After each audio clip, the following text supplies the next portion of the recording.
মোদিজির সঙ্গে লড়তে হবে না, আমার সঙ্গে লড়ুন। একবার গেছিলেন গঙ্গা পেরিয়ে ওদিকে, হারিয়ে ঘর পাঠিয়ে দিয়েছি। এবারে আমি ওদিক থেকে এসে আপনাকে এখানে বিজেপি যাকে দাঁড় করবে তাকে জেতাবো, ভবানীপুরে বাড়া হয়েছে এবং মোদিজিকে বলেছেন যে কমপ্লিটলি অ্যান্টি সোশ্যাল, মহিলাদের অপমান করছে। কারণ উনি তো সিঁদুর মুছতে ভালোবাসেন। হরগোবিন্দ দাস, চন্দন দাসের সিঁদুর তো উনি মুছেছেন, উনার মেহবুব আলম মুছিয়েছে।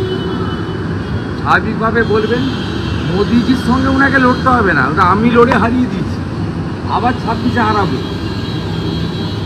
মোদিজির সঙ্গে কি লড়বেন? মোদিজি একটা গঙ্গা, মহাসমুদ্র, আর উনি কালীঘাটের নালা। উনি কার সঙ্গে কার তুলনা করবেন? আমি হারিয়ে দিয়েছি, আমার সঙ্গে লড়ুন, তারপরে মোদিজি। উনি বলছেন যে সিঁদুর আপনি তো আপনার স্ত্রীকেই পড়াননি কখনো, সিঁদুর সবসময় স্বামীর হাত থেকে স্ত্রীকে নিতে হয়, তো মোদিজি তো নিজেই পড়ান। উত্তরটা দীপক ঘোষের বইতে পাবেন। উনি এই লেভেলে অ্যাটাক করলে দীপক ঘোষের বইটা ছাপিয়ে বিতরণ হবে, আমি ওনাকে সাবধান করছি।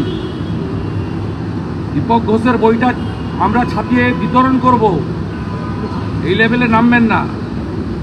কালকেই বলছেন যে নির্বাচন করুন, এই যে অপারেশন বেঙ্গল বলছেন, কালকেই ক্ষমতা থাকে নির্বাচন করুন। আর নির্বাচন রাষ্ট্রপতি শাসনে হলে 200 সিটে আসবে, উনি থার্ড হবেন, অন্যরা সেকেন্ড হবে। পাঞ্জাবে কংগ্রেসের যে অবস্থা হয়েছে, ইনার অবস্থা তাই হবে। ভোট হয় নাকি পশ্চিমবঙ্গে? পশ্চিমবঙ্গে ভোট হয়।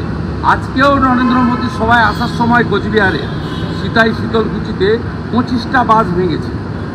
ও রাজবংশী সমাজের প্রচুর মানুষ হসপিটালে আহত হয়েছে।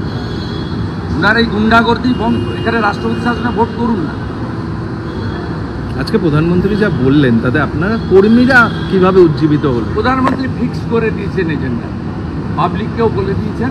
7টা বিন্দুর উপরে তিনি বলেছেন, সুশাসনের কথা বলেছেন, সুরক্ষার কথা বলেছেন, বেকারদের দুর্গতি চাকরি চুরির কথা বলেছেন, পুষ্টিকরণের কথা বলেছেন।